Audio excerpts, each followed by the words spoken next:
You're Next so question. welcome. Next Mhm. question. What's the difference between Niaouli and Neroli? Niaouli and Neroli. Yeah. So Niaouli is a oil from the Maluka family, which is in like with tea tree and cajuput. Yeah, So it's got a little bit of that tea tree eucalyptus vibe to it. yeah, Very good for strengthening the body. Very good for a body that's been like fatigued. yeah, Very good for respiratory issues like bronchitis and things like that nature. yeah.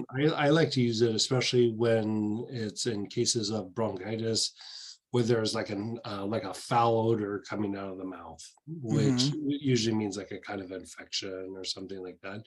I Yep. mean, Niaouli is kind of my go-to thing.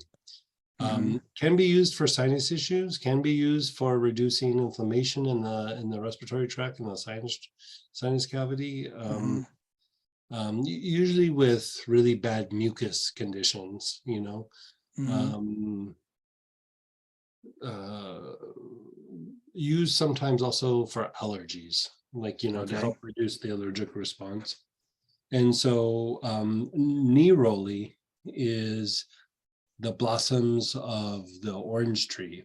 So it is almost like a perfume. Neroli is like, so the orange tree produces orange oil, which is the Yeah. peel, and then a petitgrain, which is the leaves.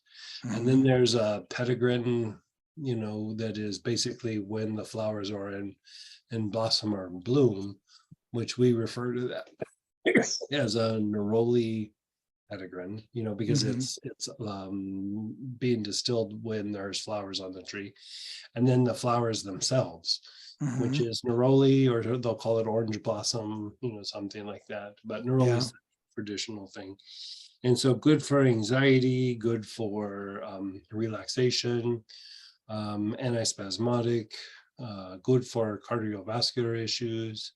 Um, Used a lot more for probably its psychological impact rather than its physical impact, although I do hmm treat some cardiovascular issues with it. Okay. And it's very like uplifting. You could treat certain forms of depression with it. Um, yeah, like things of that nature. Okay. Good. Yeah, yeah. So they look like they're similar in spelling, but they are worlds different, Yeah. worlds apart. Yeah. Yeah. Okay. Um,